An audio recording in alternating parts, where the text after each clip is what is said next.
As we think about cyber weapons, what happens when those wielding them are organized partisans of renegade states? States like Iran or Syria. The Syrian Electronic Army is widely believed to be the first such army to emerge in the post-Arab Spring era. And here to discuss its relevance, its implications, and where it's next to go are Chris Isham, who is the VP and DC Bureau Chief for CBS News, and Kevin Mandia of Mandiant, who's the CEO there. So please join me in welcoming Chris and Kevin. Thank you. Thank you very much, Scott. It's very kind. We're very lucky today to have Kevin Mandiant here with us today, who's really been in the trenches against many of these electronic actors. I think that the place to start here today, perhaps for a frame of reference, is to think about the military historian, the 19th century military theorist and historian von Clausewitz, who said that war was a continuation of politics by other means.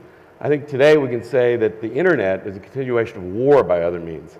And we're seeing that played out in many ways. And the Syrian Electronic Army is one of these forums, one of this army. I think, as Scott mentioned, it's the first electronic army of its kind to emerge in the Arab world. I don't think we can say that's the only electronic army anywhere, because there's some others around. But and Syria itself has become a digital battlefield. And I think we'd like to begin with you, Kevin, and really talk about how who are they? Who are the Electronic Army, Syrian Electronic Army? What's their connection to the government? What are they up to?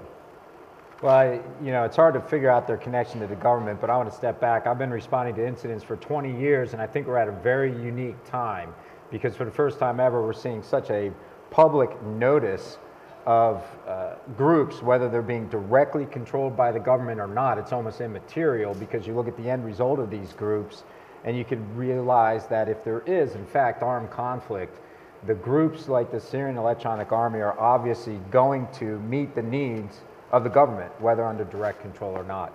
But the reason I say it's a unique time is because I think we're on the early onset of seeing this kind of activity. From 1992 to 1998, most of the intrusions I responded to were government entities hacking government entities, and that's how cyber espionage was played, government on government. In 1998 to 2003, if you want to just kind of put a bucket on that time frame, we saw the proliferation of the Windows operating system becoming a server, and a whole bunch of compromises by organized crime to steal credit card numbers.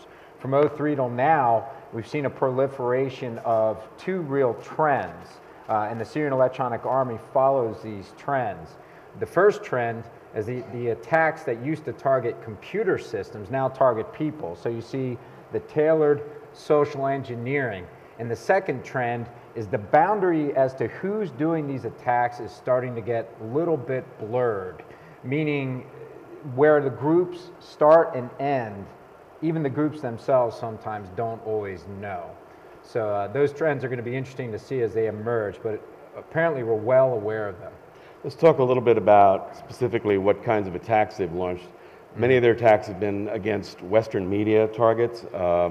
AP was famously, their Twitter account was hacked, and there was a tweet that went out saying that in April of this year, which said that there had been 2 explosions at the White House and that Barack Obama had been injured.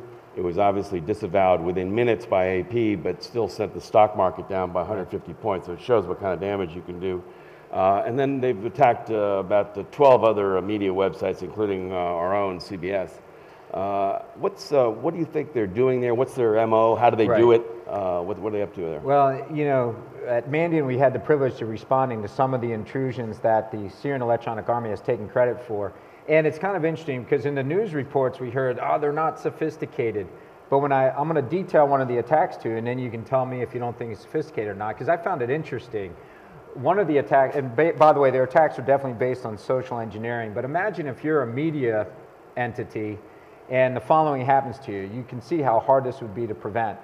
And one of the attacks we responded to, approximately 20 people got an email. And in that email, it was from, or purporting to be, meaning the email was from, it said, report on Syria as the attachment and the subject line. And the email was from someone at the UN in charge of refugee camps. And I think it was UNHCR is the acronym for part of the United Nations in charge of refugees, or how the camps are orchestrated. And that email comes into 20 different folks approximately, and it really says just, hey, read this report. And the email purports to come from the UN. There is a link to the report in the email, but if you clicked on that link, what actually happened, which sounds bizarre, but it works, when you click on the link, you think you'd get a report right away. Instead, what you got was a copy of this media outlet's Outlook web access page. So in a way, it doesn't make sense to us, right? You're in your email, you get an email, and you click on a link to see a report, and all you get is a login page again to your email. Yet people will still say, wow, I got kicked out of my email. Here's my user ID, here's my passphrase, and get back in. So that's how the Syrian Electronic Army got user IDs and passphrases, is just by doing a mirrored site of Outlook web access. Real easy to do, and you can make any link kind of look like something. People stop reading these links, so you can make it look like Washington Post dot, and then instead of .com, say .xyz .abc.com. So that's what they did. And about 15 minutes after somebody put in the user ID and passphrase, someone from the Syrian Electronic Army was in that person's email. And now that you're on the inside, meaning you're going through web access, logging in with a valid user ID and passphrase, now you can really send great spear phishing emails, because you really are on the inside. And that's exactly what they did. And they sent them to aliases, so you get a bigger bang for the buck. And the aliases you pick, if you want to hijack a Twitter account, is twitter@mediaoutlet.com. Because somebody's going to be monitoring that Twitter, and most organizations, because they want to have constant tweeting, they have multiple people on that. So it doesn't take long to send spear phishing. And the second spear phish that the SEA sent, or the Syrian Electronic Army sent, was very similar to the first one, except it said, hey, check out this article on the Boston Marathon bomber. And then people would click on the link, and immediately it would open up Outlook web access mirror page, and people would put in their user ID and passphrases again. So they got the Twitter accounts that way. What's interesting to say is it doesn't feel that sophisticated. There's no malware used in the attack. There's no intended access forever with some backdoor, but it works. They got the Twitter accounts, and it's hard to manage the user ID and password for Twitter accounts, because most of the time 20, 30 people know it. They also did a number of web defacement operations Right. against, like, the New York Times, the Washington Post. Right. And in several of these cases, they kept these sites, which are, have millions of people who are on them, take them down for 6, 7 hours. Why does it take so long to get them back up? I can't tell. I mean, for the most part, it's really easy to get a website back up, but you never know what the I think it victim came up organizations quickly, are and then they took it down again. Yeah, well, probably to make sure that they really had their site back in control. Everybody that runs, well, I shouldn't say everyone, but most people have what's called CMS, or content management systems, and the Syrian Electronic Army is really good at finding these content management systems and quickly updating pages, and you can tell they've done it before because they know what their updates are going to be, and I liken their updates to marketing. They market their cause when they do that. So the upside is they're not destroying the website. What they are doing is injecting their own agenda into your website. And in one of the incidents we responded to where they did exactly that, they got the Twitter account, and while they were tweeting, with false credentials, they were also changing 11 different pages. So they do it all the time. They're good at it. And in general, it's pretty obvious. On the defensive side, this is a quick fix. You've lost control of your website. A lot of times you just got to take it down for a certain amount of time, figure out what changes you have to make, put it back up. What do you think the objective of these operations are, targeting Western media? Well, I think, I'm not a mind reader. I can only go on what they say. And reading what the Syrian Electronic Army has published, it's to correct the lies that all you media people are putting out there. So that's it. I mean, I believe them at face value. They're only capable of one bad thing, hacking us, and then they tell the truth. Let's talk about another aspect of what they do. They go after, obviously, the Syrian opposition. Right. And the Syrian opposition has used social media tools all along since the beginning, and quite effectively. And most recently, we saw the attack on the chemical weapons attack on August the 21st in the suburbs of Damascus, using chemical weapons by the regime. Within minutes, there were multiple YouTube videos that were being uploaded to the internet and which documented the undeniable use of chemical weapons, all the symptoms. Right. It was just impossible for the regime to deny, even though they tried, that there had been a chemical weapons attack in the suburbs on that day. And it even led the President of the United States to almost launch a military strike against the Syrian regime. And they've been using this to organize, to shed light on the brutality of the regime, and it's been a weapon all along, going back to in the Arab Spring, I think in all these countries. So now we've got the regime deploying its army, and obviously one of the major targets of the army is the opposition. They've taken down certain commercial websites like Tango and Viper and some of these things. Some of them are temporary, some of them are not. Objective, I would assume, would be to disrupt communications, that kind of thing. Some of their attacks have been a little bit more pernicious and a little bit more sophisticated, like the Freegate example. Can you tell us a little bit about that? Sure. There's no question, in any war you want to undermine communications between the parties, right? So if you're on one side, you want to learn what the other side's saying, and if you're on that side, you want to know what this side is saying. That's no different. It's just that right now, the most secure way to communicate could be the internet, the most insecure way could be the internet, and it all depends on the tools and means you use to communicate on the internet. So if you do it right, it's real hard to pierce anonymity behind you when you're communicating on the internet. And there's no question, when you look at surreptitious communications today, back in the 50s and 60s, we're leaving microdots on trees somewhere. Today, we're doing it all online, and we just got to figure out how to best do that if you're doing surreptitious communications. Of course, it gets more complicated when you're trying to do surreptitious communications inside a country where the government owns the infrastructure, and you have to rely on encryption and other things. But even when you encrypt, the opposition usually can figure out where you are. They just can't tell what you're saying. So there's lots of risks here. In particular on the Freegate, to me, Freegate and tools like that have existed for a long time. The Freegate is a circumvention tool that allows you to bypass the controls of the government. Right. It's basically an anonymizer. If you're inside an entity or a government or an enclave where you don't get free use of the internet, you'd use Freegate so that you go to places like Facebook or other websites that could be blocked or firewalled by your government. So Freegate is an anonymizer. There used to be anonymizer.com, same thing. It's a web anonymization tool. It's just that Freegate made it a little bit simpler in that when you install Freegate, there's a company called DynaWeb, as in Dynamic Web, I think is what it would stand for. And DynaWeb just finds servers that will have URLs that are not yet blocked by a government regime. So it allows you to communicate freely on the internet and anonymously on the internet. So Freegate would be a tool that you'd download in order to get to Gmail, to get to Facebook, to get to whatever website you need to get to that could be blocked by whatever regime.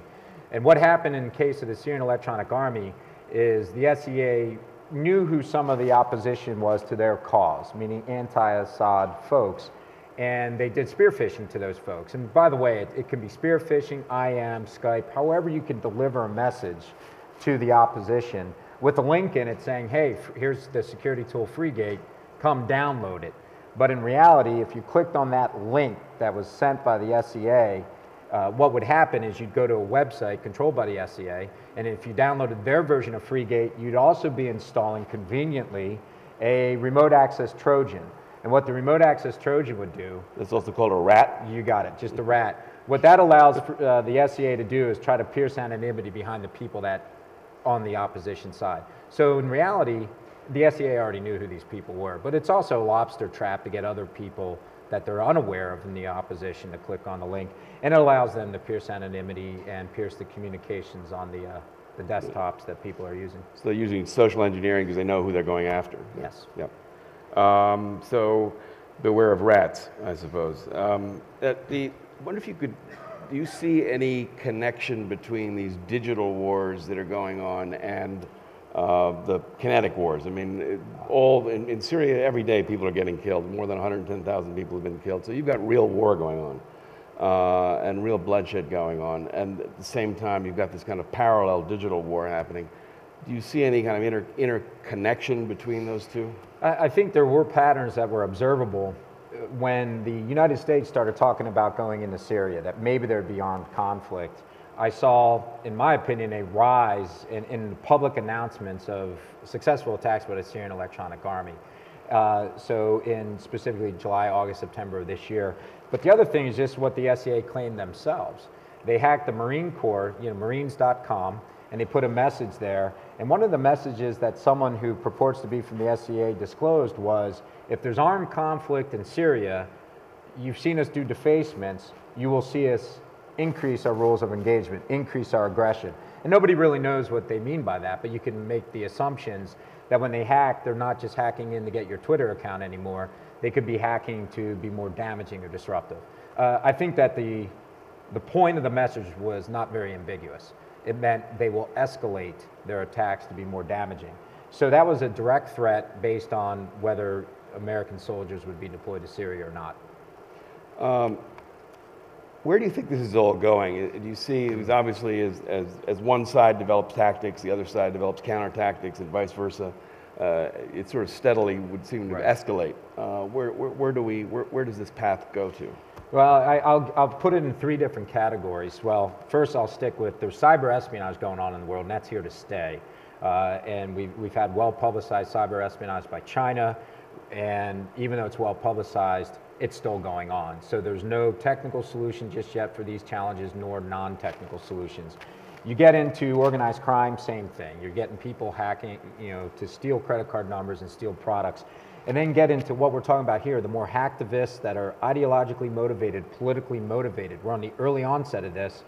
But to me, what we'll see is at some point in time, the attacks will get destructive, because it all depends on, in the real world, how aggressive things get. It's been my observation, 20 years of responding to intrusions, these anonymous type groups, it's hard to establish rules of engagement for their hackers that stays consistent. Over time, those rules of engagement tend to erode, meaning you may get a few members that are more aggressive and they don't think they're doing the wrong things when they do that. What I've seen is the Chinese military, when they hack, they have a science behind it. The rules of engagement are followed, but that's direct orders, soldiers doing it. In these loose organizations that are more spontaneously formed, I think that those boundaries are going to gray, and on times where the real world shows kinetic type aggression or real tension, you're going to see these groups expand those rules of engagement to more destructive things. So in short, what will we see? If you can get compromised and you're a Western entity that is ideologically different than these cells that might be doing the attacks, you could have a pretty significant event on your hand. Should the United States or Western countries be thinking about forming counter cyber squads to combat these guys, or do we already have those? Well, I think we have Interpol, right? So you have a few things, but none of it moves as fast right now. Defense is at a tremendous disadvantage in cyberspace, in my opinion, because it only takes one person who's great at exploiting sites to create work for 100,000 defenders. That's just the asymmetric theater in cyberspace. And over time, we're going to get better, but right now, we can get sucker punched in cyberspace pretty easily. So the lesson is? The lesson is, change is among us, which is kind of interesting. I think that what we'll take away from this are at the early onset of politically motivated groups using the cyber domain for their objectives. Right now, their objectives tend to be more, I call it an attractive nuisance. It's advertising.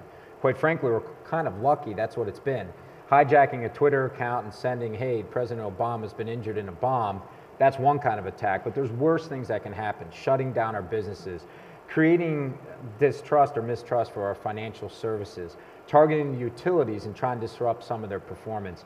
All these things are viable options to really smart, well-funded hackers that could be in a place or region where there's no risk or repercussions to them launching attacks against the United States. Okay, well listen, on that thought, I think we really want to thank you. It's been, I think, very, very instructive, a window into this world using this example. So thanks very much to Kevin Mandia. Thank you.